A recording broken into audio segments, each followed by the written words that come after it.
He looked at me from across the kitchen and said, "I'm sorry. I'm so sorry." That's all he said. By the end of this story, you'll understand why those 4 words, spoken in our kitchen at 11 o'clock on a Tuesday night, were the only truly honest thing Daniel ever said to me in 9 years of marriage. But let me take you back to where this all began. Daniel and I met in 2014 at a mutual friend's birthday party. He was wearing a terrible yellow polo shirt and he made fun of it before I could. I thought that was charming. He was steady.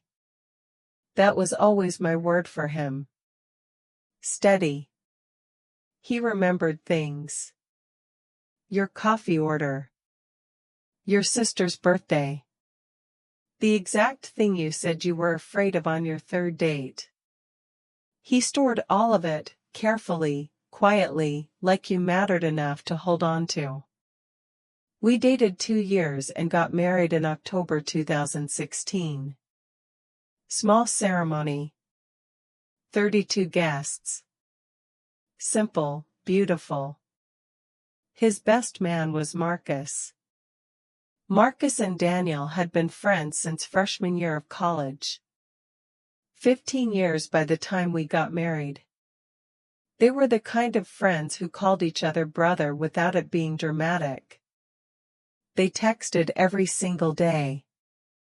Marcus would show up unannounced with a 6-pack and bad ideas, and we'd all stay up too late talking about absolutely nothing.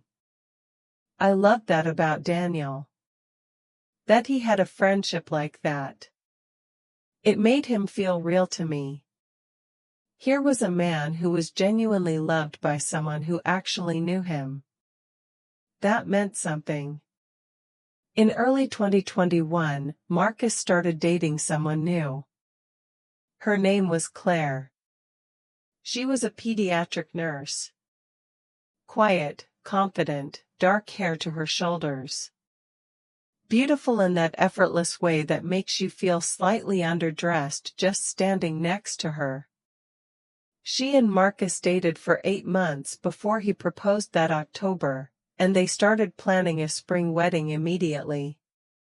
When Marcus called to tell Daniel the news, Daniel called me from the car right after.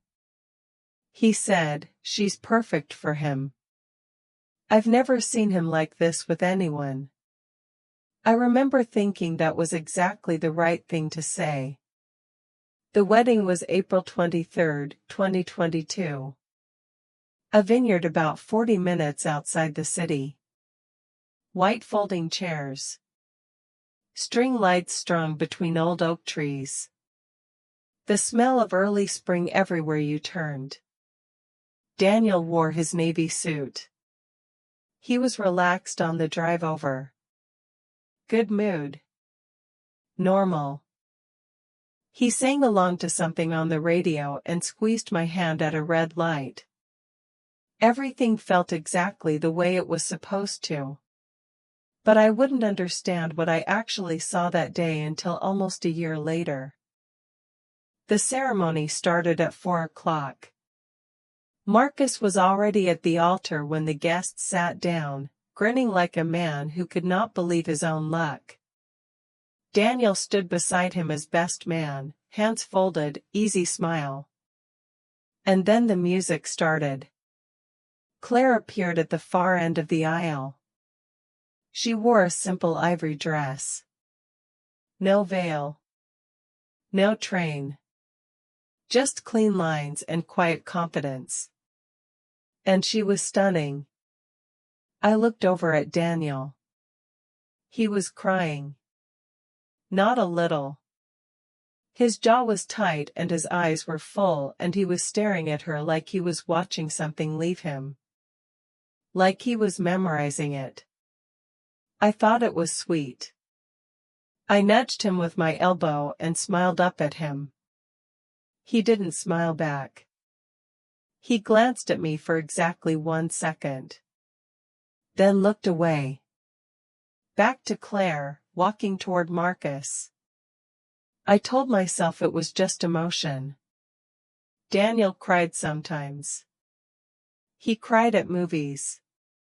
He cried when his dad got sick.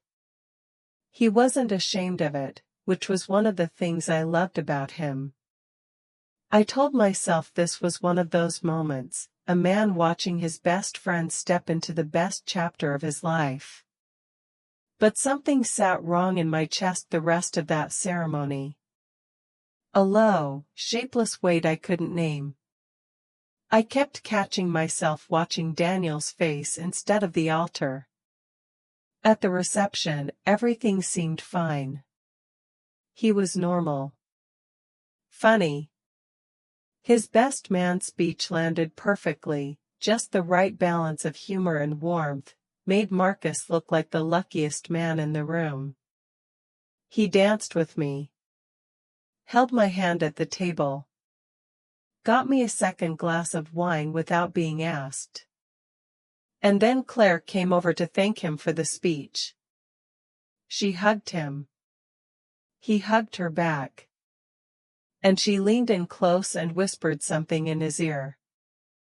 I don't know what she said. I never found out. But I watched his face over her shoulder while she was saying it. And whatever it was, it moved something in him. Just for 1 second, before he pulled himself back. Then he smiled. Said something quietly. Let go of her. I should have asked him about it that night. Right then, in the car on the way home. But I didn't. I tucked it away under I'm probably overthinking this. I was very good at that. It wasn't until we got home that I noticed Daniel still had a faint smudge of Claire's lipstick on his cheek. He didn't mention it. He just walked to the bathroom, washed his face, and came to bed without a word. I didn't think about it again for 4 more months. But I should have. In August, 4 months after the wedding, I was cleaning out the hall closet. We were redoing the storage on that side of the house. I pulled out an old box of Daniel's. College stuff, mostly.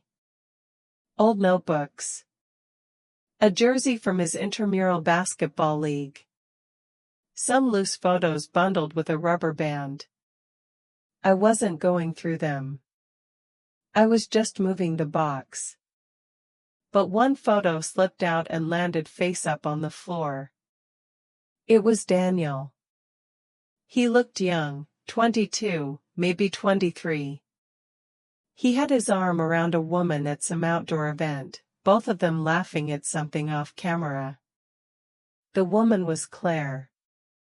I stood there holding that photo for a long time.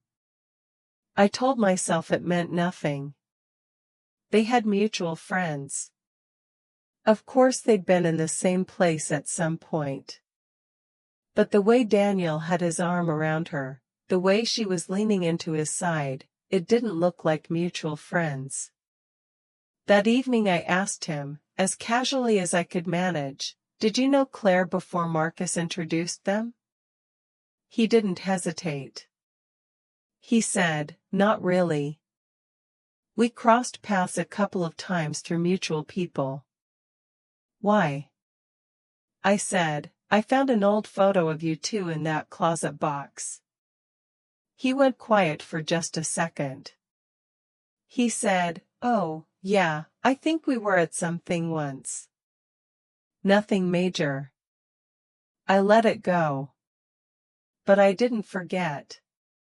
3 weeks later I was using Daniel's laptop, mine was charging in the bedroom, and I accidentally clicked the wrong folder in his photo library.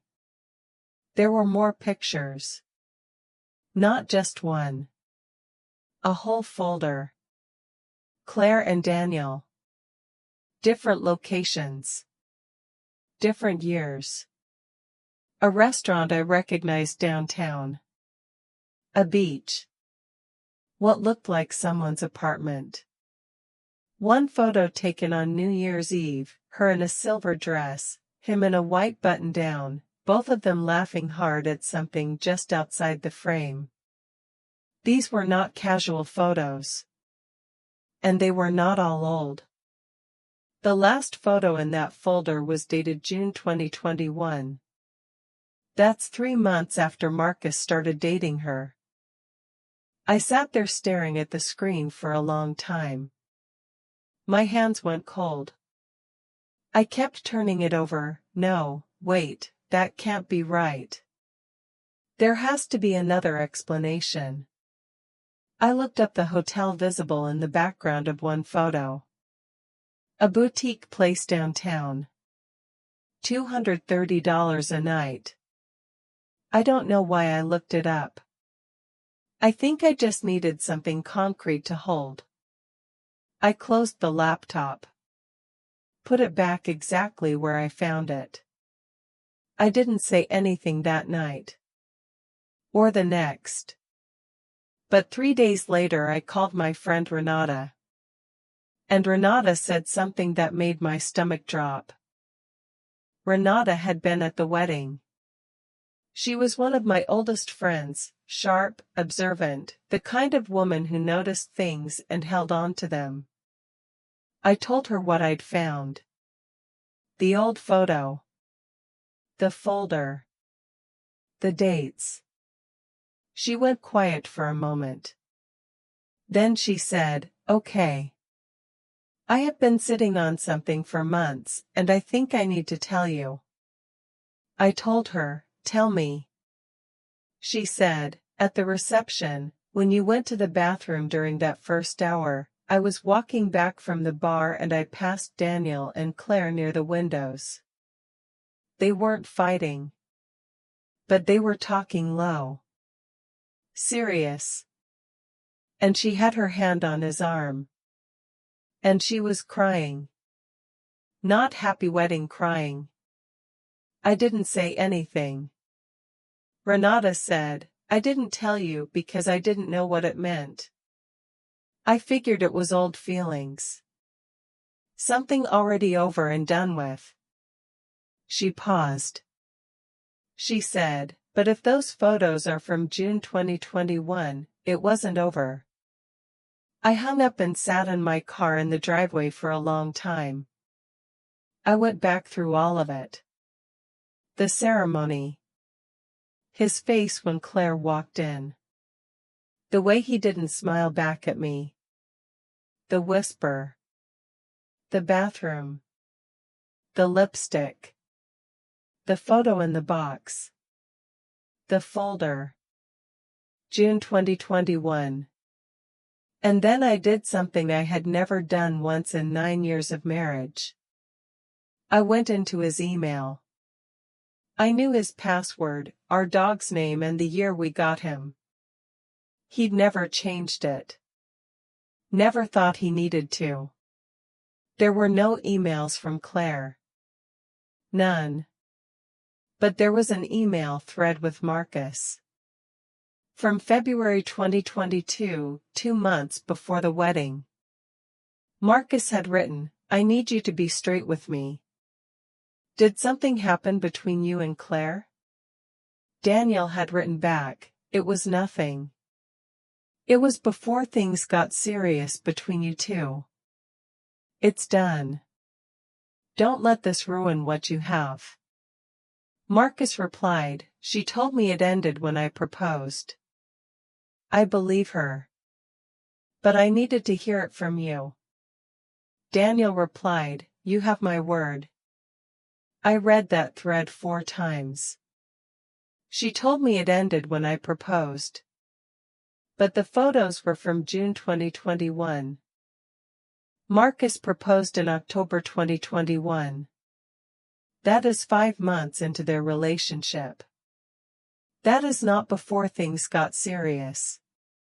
And Daniel had looked Marcus in the eye and typed, "You have my word." That wasn't even the part that broke me. The part that broke me came 1 week later. I found the card. It was in the inside pocket of Daniel's navy suit jacket. The one he wore to the wedding. It had been hanging in our closet since April, 10 months. I was finally taking it to the dry cleaner and checked the pockets the way you do. Small cream-colored envelope. No name on the outside. Inside, a handwritten card. One line. Daniel's handwriting. It said, "I hope you're happy. I mean that. I'll figure out the rest." No signature. Just that. "I'll figure out the rest." I sat down on the floor of our bedroom closet. I just sat right down on the hardwood floor. I read it again. "I'll figure out the rest." What rest? What was left to figure out when you're watching your best friend marry someone? And then, slowly, like cold water rising around you, it came together. He hadn't been crying at that wedding because he was moved. He had been crying because he was losing her. He stood up there as best man and watched the woman he loved marry his best friend. And he cried. And I sat in the fourth row thinking it was beautiful. I felt sick in a way I hadn't felt in years. My friend Donna called that afternoon. Donna was older, had known Daniel's family for years, practically an aunt to him growing up. I don't know why I told her. I just did. She went very quiet on the line. And then she said, "Sweetheart, I always wondered. Years before you, the way he talked about someone once. I never knew her name. But the way he talked about her." She didn't finish the sentence. She didn't have to. I texted Daniel and asked him to come home early. I told him we needed to talk. And I already knew exactly what I was going to say. He came home at 6:15. I was at the kitchen table. The card was in front of me. The printed email thread sat beside it.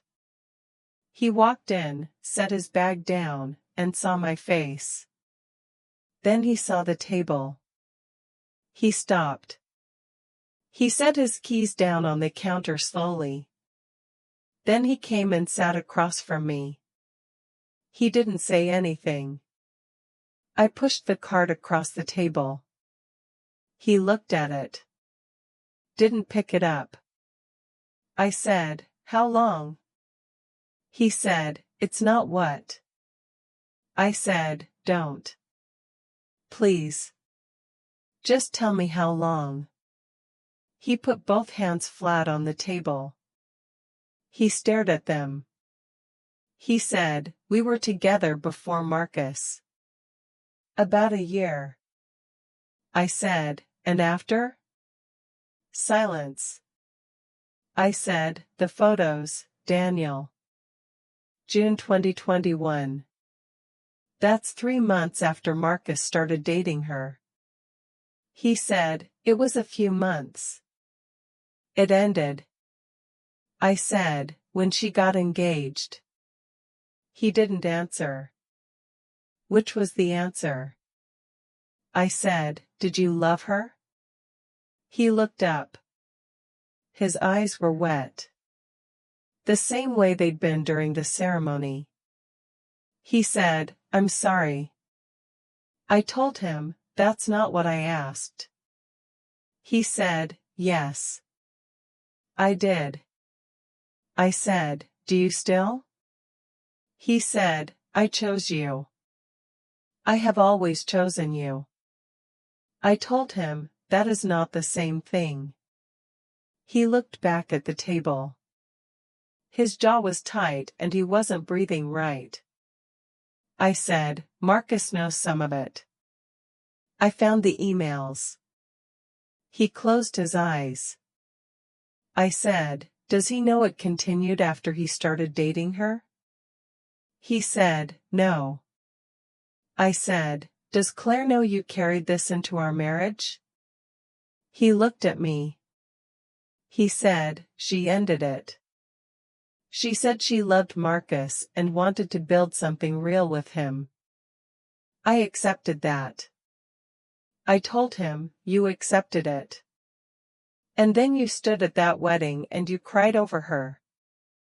And you came home and slept next to me. And you never said a single word. He said, I know.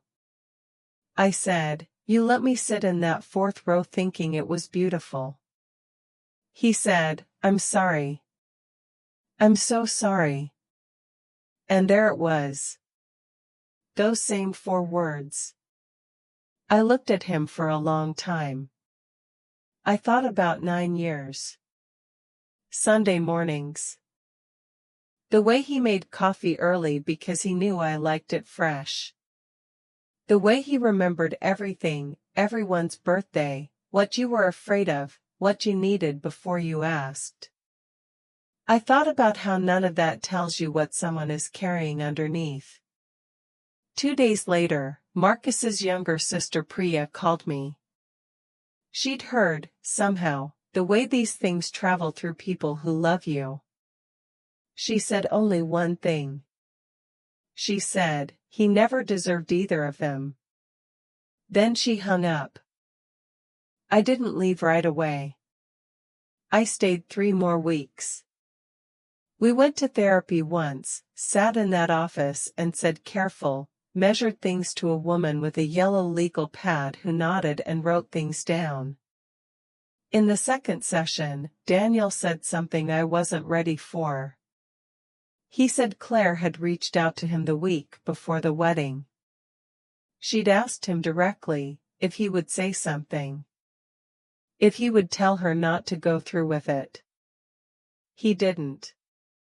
He told the therapist, I thought if I let it happen, I'd finally be okay. I thought the wedding would close it. A clean ending. She asked, what happened instead?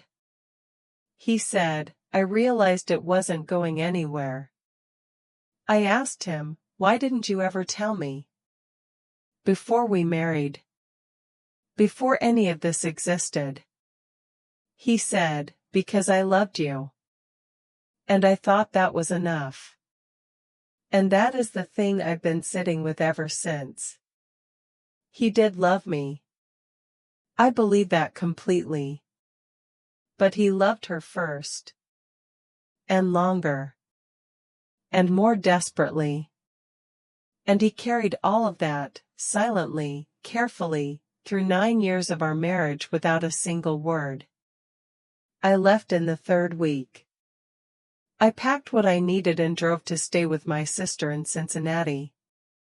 It was a gray Tuesday morning. The house felt the same as it always had.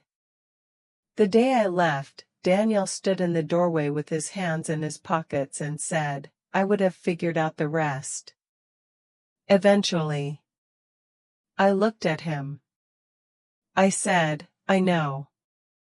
That was the last real conversation we had. The hardest part of loving someone isn't the moment they betray you, it's the moment you realize they were quietly grieving someone else the entire time you thought you were enough.